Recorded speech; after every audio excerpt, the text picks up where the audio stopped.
Wait till a couple folks hop in here. Go there. Got this open. Go away. Yep, I'm hoping for a pick 11 or 12. 10 to 12. All right. Let's get this mock draft rolling. All right. We're going to determine draft position with these dice. I'm just going to roll them, and you're just going to trust that I tell you the true number, okay? You can't get one, which kind of sucks, but fuck it. All right. You got 10. Yeah, that's what I'm talking about. And I got 9. So I'm going to be drafting. We're going to be drafting back-to-back in this draft. Perfect. All right. Let's kick this son of a bitch off. Boom. All right. What do you think you're going to do? Running back? Well, I don't know. Let's Kelsey. see. Running backs are, all gone except for, one. So. All the running backs are gone. All right. Gone. Where are we at here? I'm on the clock. Zeke or Kelsey. I think Zeke's going to have a good year, but I'm just, man, that's tough. I'm going to go robust RB, and I'm going to take Zeke. Oh, bro, that could not have felt good. It didn't. It actually felt terrible. You already regret your draft, and you're one pick in. Yeah, well, let's see you do better. I will. I just did. What'd you get? Devontae Adams? No. That old scrub? Kelsey. Oh, you did take Kelsey, you bastard. Damn, Patrick Mahomes at the top of the second? Ballsy. Yeah. All right, you're up, big dog. What you gonna do? I see that. There's a few options here. I like having Eckler, but man, I'm trying not to reach for Najee Harris. But bro. Yeah, you just keep trying not to reach. Yeah. Could be a spot right here for him. Man, I like what I got here. But you're right. Having Zeke as the start. So just for everyone watching, taking Zeke in the first doesn't feel great, even in a mock. Yeah, it's not good. All right. The invite got lost in the mail. Uh-oh, shots fired. Yep. All right, what'd you do? Eckler? You were just talking trash about Eckler just a minute ago. No, I wasn't. I was saying I wouldn't take him at the 1-4 where we were talking about. Cam Akers. I'm taking Cam Akers. If he gets the opportunity, he's a great pick. How about that? If he gets the opportunity, what's going to stop him? Oh, Sean McVay. Oh, God. I don't think he drafted him to stop him. That's just me. All right. So do I just buy? Am I going to go all in on this robust running back thing? And if so, do I take Carson or David Montgomery? Carson. Who's available? There's still some great wide receivers available. There's still like Carson has to stay for floor. Yeah, you're right. I got to take Carson for the brand. I love Carson. I made a dynasty trade for him a couple years ago, and he's just been so amazing when he's been on the field. That's a hell of a flex floor right there. Robust RB, baby. 0 RB is for weirdos. Josh Allen coming in hot. Are you serious right now? Josh Allen? Yes, sir. What kind of team is this? Dude. Winning team. All right, so after the mock draft is over, all of y'all watching on YouTube, make sure you thumbs up, subscribe, and all that. Dan, David Montgomery came back to you. Tell us who you think whose team is better, because I'm very interested. Because obviously mine's better, but I want to know if everyone else believes. I think you blew yours at the 1-9, man. It's gonna be hard to recover. I'm really gonna have to. All right, it's time. Oh, for the brand, I'm taking my dude, Big Mike Evans in the 4th round. Are you kidding me, dude? Look, Julio ahead of Mike, Keenan Allen ahead of Mike. Nah. Yeah, people are crazy. Julio, I mean, no shade. Really, those are Mike the Evans only had two. like 13 touchdowns last year, and he was hurt a lot last year. I mean, people forget. I got to get rid of that. All right. So I have 3 running backs, 1 wide receiver. We got several wide receivers here. I like left. Juju, DJ Chark cut down there a little bit. You know what? I'm going to go back to the well. Who's around at running back? Ooh, that's scary. Those are spooky. All right, I'm going to go ahead. I'm going to take Kenny Gallaudet. I think here in the 5th round, a lot of game scripts are going to be Daniel Jones throwing it. I got 2 wide receivers that can go up and get it, contested catch guys, but Touchdown equity is there. I'm in. What are you thinking? Devontae Williams, but man, I like these wide receiver options still. You need a wide receiver. Yeah, there's a few Going good zero ones. wide receiver. Go all in. Yep, with Javonte. Ooh, you really took Javonte over Melvin. Yep. I think Melvin Gordon is going to get a lot of work this year.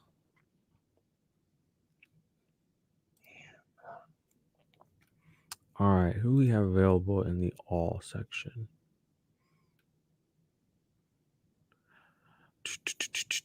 Sixth round, 3 running backs. Sutton, planting my flag. Flag planted. Flag has been planted. Fair. All right.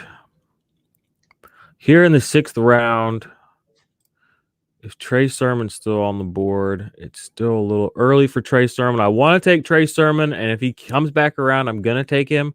But I'm going to take Brandon Ayuk here. I like his upside. I like what I've seen from him this last year. I like Trey Lance. I like Kyle Shanahan. He's the wide receiver to have there. I think he's a better talent than Debo. Yeah, as my 3rd wide receiver, can't be mad. And guess what? I'm going to double up on San Francisco. You guys already know, if you know me, I'm taking Trey Sermon here. So now I have 4 running backs. All 4 of them could be running back ones, in my opinion. Ooh, Claypool, you bastard. All right. This is where it gets a little interesting here. I'm definitely not going to go Judy. Any thoughts or comments on these teams so far from y'all watching? Roast us. Feel free to roast us. Yeah. I haven't been roasted in a while. Need a good roasting. It's been 2 or 3 hours since I had a good roasting. Man, did you see that nobody got their franchise tags? Yeah. Signed? That's crazy. None of the top. Did you see Richard Sherman? Yeah, that's crazy. Man. It's crazy because I listened to I'm up on the clock. I listen to Crime Junkie Pod, and their Washington State is like notorious for having like the worst 911 dispatchers in the world. And apparently whoever took that call was fucking terrible. So oh my gosh. All right, here in the eighth round, I don't want to take another wide receiver necessarily, but man, I'm gonna take a look at quarterback real quick. Time's ticking. Talking about Tyler Boyd, Brandon Cooks. I was looking at Tyler Boyd, and I think that's where I am going to go. I got to be honest. I'm off like Jerry Jeudy. I'm kind of shied away from him with Sutton back and Noah Fant kind of needing targets. I don't know. I don't know what quite to do there. I still think Sutton's the wide receiver 1. That's kind of I don't know. I think that's a mistake. I think Judy's going to be good, man. Like good for fantasy. All right, let me take a look at my roster here. So I'm filling out bench spots. This is about winning this competition with you and having the best roster per se. So I'm going to take Ryan Tannehill here. Some people might say it's a little early. 9th round for a guy who's been a quarterback 1 and not just like a mediocre pedestrian quarterback 1, like a fun to watch quarterback 1. Bro, so in the 9th and 10th for me, it's super easy to take Michael Carter and Damian Harris back to back. Yeah. I mean, I hope that's reality. Based on your team, that's definitely a good spot. So I'm not going to take tight end here. I want to, but I'm big on Austin Hooper, and I know he's going to be there in the 12th. So I'm going to just keep building out this team with some more depth. Curtis Samuel here is getting taken. I really pass on. It's kind of late, but I mean this is reflective of ADP, I guess. So Curtis Samuel, he's always kind of underrated. Yeah, he gets slept on a lot. Yeah, which is weird. We used to say that about DJ Moore, and then he started moving up draft boards, but Curtis Samuel's still getting slept on, and he put up the best year of his career. No, I agree. All right, so I'm going to go ahead and let's see what we got here at running back. I really like Jamal Williams here. Man, Man, I really like Jamal Williams. I'm taking Jamal Williams. I've heard Anthony Lynn say enough things about liking Jamal Williams. I think that's going to be a good pick. Dang, you took Cousins? Got to get my boy Cousins. You monster. I hate you. All right, let's see. Final pick, huh, Mr. You used to actually be a Kirk Cousins fan. Yeah, he's good. No IDP days. No IDPs today from the chat. No IDP in this one. We'll put an IDP draft up soon, hopefully. Just wanted to put out something that's a little ADP relevant on offense. I know people are starting to pick up their redraft leagues and all that. So someone on Facebook says no Judy. So, hey, someone agrees with you. Are you going to make this pick? Yeah, man, I'm struggling here. I want Mr. Relevant to be relevant. You know, I've played fantasy with you for a long time, and I've heard that phrase come out of your mouth a lot. Yep. I'm struggling. Gabe Davis, Hail Mary. Just like I said, Austin Hooper. Gabe Davis, I like that pick. I'm in on Gabe Davis. I think he's going to be the guy to have there over Emmanuel Sanders. I know that a lot of really smart people like Emmanuel Sanders, but Gabriel Davis has already had a year to gain, rapport with Josh Allen. And they're going to continue to throughout his career. I mean, he just was a rookie. He's got at least 2 more years in Buffalo. Emmanuel Sanders signed what, a 1-year deal, 2-year deal? Yeah, and you can count on Manny Sanders missing 3 to 4 games a missing year. A few games. So imagine if that happens early. That's not that you're wishing injury on. I just want Gabe Davis to get the opportunity early. Yeah. So I'm going to take Austin Hooper here, round out my team, get that tight end. I love Austin Hooper. He had 70 targets last year. He missed a couple of games. We know that the Browns are going to target their tight ends because that's what Stefanski likes to do. So let's take a look at these teams, read them off. Offense only from Hustler. Yeah, offense only today, my guy. Sorry. Man, people are disappointed. We do more. We like it all, We little offense, little defense, little special teams. We're doing a special teams mock draft here in a little bit. No, just kidding. No special teams draft. All right, let's take a look at these teams. So my team, for anybody who's listening to the podcast version of this, was Ezekiel Elliott, Cam Akers, Chris Carson, Mike Evans, Kenny Gallaudet, Brandon Ayuk. So I went 3 running backs, 3 wide receivers. Brandon Ayuk is my 3rd wide receiver. I love that. Then I took my dude Trey Sermon in the 7th round, 7-9. Tyler Boyd, Ryan Tannehill is my starting quarterback. Curtis Samuel as my 2nd wide receiver off the bench. Jamal Williams as my 2nd or 3rd running back off the bench. And then Austin Hooper as my starter. And then, Joe, why don't you tell us about your team? Travis Kelsey 1, Eckler 2, Josh Allen 3, which I usually don't take QB early. But, man, I want Josh Allen somewhere, David Montgomery 4, Williams 5, Cortland Sutton 6, Chase Claypool 7, Laviska Shenault, which I know he's getting hyped now, but I'm still on that train. I'm not jumping off of it just because it's popular now. Michael Carter 9, Damian Harris 10, love that. Kirk Cousins 11, and Gabe Davis 12. Nice. Yeah, I think we both have good teams. Obviously, here we go. That's my dude. Easily 50 Shades better team. No cap. Boom. Man. We'll see. I'm interested. Y'all leave comments on on YouTube. Let us know on the YouTube comments whose team you like more. We'll post this maybe on Twitter or something like that. See if we can get some responses on there. Pull it out.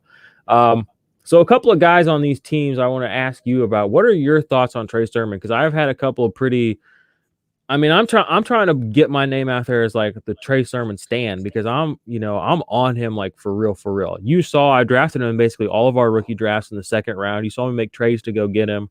My argument is this. Kyle Shanahan turned Carlos Hyde into a running back 1, and Kyle Shanahan turned Devontae Freeman into a running back 1.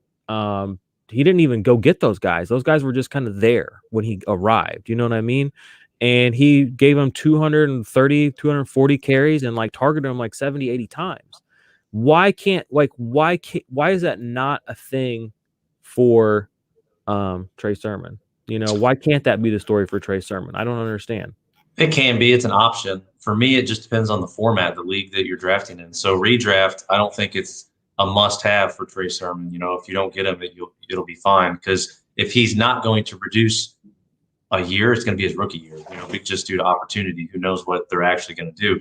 But if it's a dynasty, yeah, if you have a top, 8 pick and a rookie draft, I think he's got to go in the top 8 at this point. So yeah, and rookie dynasties, I think he's definitely a huge target for me. In redraft, I'm okay with missing on him just because he might, like what we saw last year with Dobbins in the 8th round, though. Listen, you're talking about Dobbins. You took him in the 4th, 5th round last year. A lot of people did. I paid for it. I took him and Akers back to back in the 5th and 6th, and I paid for it. Fair. Because I had to weather the first 8-9 weeks of the season, especially for Akers. I actually dropped him before he went off. So yeah, I personally felt what happened. So that's how I look at Sermon and redraft. If he falls, I think that's pretty much where he should go, 6 or 7, maybe 8. But he's not a must-have for me in redraft. Fair. All right, what are your thoughts on Austin Hooper? Do you have any? I know you're a Brown. You kind of like the Browns. Yeah, so the Browns, they're just a lot of mouths to feed now. OBJ, I feel like is on his last year. If he were to depart, or they were to cut him or trade him, whatever they would do, I think that would benefit Hooper. There's just so many mouths, and I think that Donovan Peoples-Jones is kind of a deep sleeper there, especially after year 2. So there's just a lot of mouths to feed. Nick Chubb's going to get his. OBJ is going to have 4 great games a year, and then 10 mediocre, if he's even healthy enough to play that many. And then, Jarvis Landry is going to get his. And, of course, Kareem Hunt and Nick Chubb. So fair. Someone on Facebook said, I thought you were an Akers hater. I'm not a hater of anybody. I like Cam Akers plenty. I think his ADP – here's what he is to me. You remember last year when Miles Sanders was up in the 1st round and it wasn't worth it? But he's worth it. That's how I see him, And same thing with Joe Mixon. You know how 2 years ago Joe Mixon was up in the 1st round and he panned out-ish? I think Cam Akers is going to pan out better than that. And we've seen what McVay does when he's got the talent that he wants on the team. He's going to force feed him the ball. He's going to get the goal line touches. So someone here Geek Mill saying, I would have taken Gibson over Akers here. I've thought about it, and I don't know. I had Gibson on a couple of teams last year, and while he did have a couple of big games where he popped, he was kind of frustrating at times, and I really just didn't trust what Washington was doing. I played him every week, but there were just some frustrating weeks in there, especially with J.D. McKissick, which I know he helped a lot of people too. I had him on teams as well. So I just don't think Cam Akers is going to be put in a situation where he's going to put you in a bad situation. I'll tell you what shocked me was Kenny Gallaudet in the 5th. That was a bit surprising. You think I took him too early? I was shocked you took him. I mean, well, look who he went between: Jamar Chase, a rookie who's never played, and Robert Woods. I mean, he's an 1,100-yard guy and 7 touchdowns if he's lucky. I think that's more than Kenny Gallaudet gets. Tyler Lockett. I mean, yeah, last year if you take 2 games away, it was pretty mediocre. But if you count those 2 games, it wasn't. Brandon, but you got Brandon Ayuk coming back around. I could just see those 2 flip-flop, basically, is where I'm getting at. You ended up with him anyways, Ayuk, so it's fine. Kenny Gallaudet does scare me a little bit. Fair. I don't know. He got paid a lot of money. He's gonna get targeted a whole hell of a lot. Daniel Jones. I don't think Daniel Jones is necessarily good, but for fantasy, he reminds me a lot of Jameis Winston, where he's a punchline, but I've seen him win people fantasy weeks. I've been across from him when he's gone off. I know what he's capable of. And they just went and got him a real true weapon. He's been that guy against me with Sterling Shepard and Darius Slayton, with Kenny Gallaudet and Saquon on that team. I don't want to be playing against Daniel Jones more than I have to, especially if that defense comes apart a little bit and they start losing games early. They go down 14, in the 1st quarter. Daniel Jones is going to have nothing. Yeah, sure, he'll throw 3 or 4 interceptions, but he could easily end up with 300-400 yards and a couple touchdowns. Now that he has weapons. So the times Daniel Jones took a step back last year with Jason Garrett. So that's kind of what scares me. Maybe he steps back up because this is his contract year. This is make or break. I mean, if he struggles, they won't, give him a franchise tag. I can't imagine. So, but their defense has stepped up. I think they made a lot of moves this offseason to kind of improve. So we'll see. But yeah, I've been kind of staying away from Kenny Gallaudet personally. Interesting. I wouldn't have thought you'd stayed away from him. I mean, I love Kenny Gallaudet. in the fifth round, maybe I should have taken, the guys who went before him. I would have taken Adam Thielen if he was there, but he wasn't. Yeah, I'm not a big Robert Woods guy. I thought about taking Kenny Juju Gallaudet there as well. Follow Stafford to LA or Gallaudet to go to the Falcons. I mean, Gallaudet to the Falcons just made but Julio wasn't traded yet at the time. I think Gallaudet managers are going to be pleasantly surprised this year. Well, let's hope. I have him in a few dynasties, so I hope so too. All right, well, IDP Army, that is going to do it for us. That was a short and sweet draft. I didn't think it would go that fast, but it did. Next time we'll try and get another one of these in the next couple of weeks. So, I guess this is a good point of reference. We will be having more ranking shows coming up soon. We'll continue with the 32-team series, which I just posted the Bears today. The Browns are going to be in the next day or two. Going to keep dropping a couple of those a week until the season gets here. Season's coming quick, guys. So hop in the Ultimate IDP Index if you are not. Check out the Patreon. Again, leave us a comment. Rate our teams. Let us know whose team sucked and whose team was good. And we will see you guys. We'll see you soon, I guess.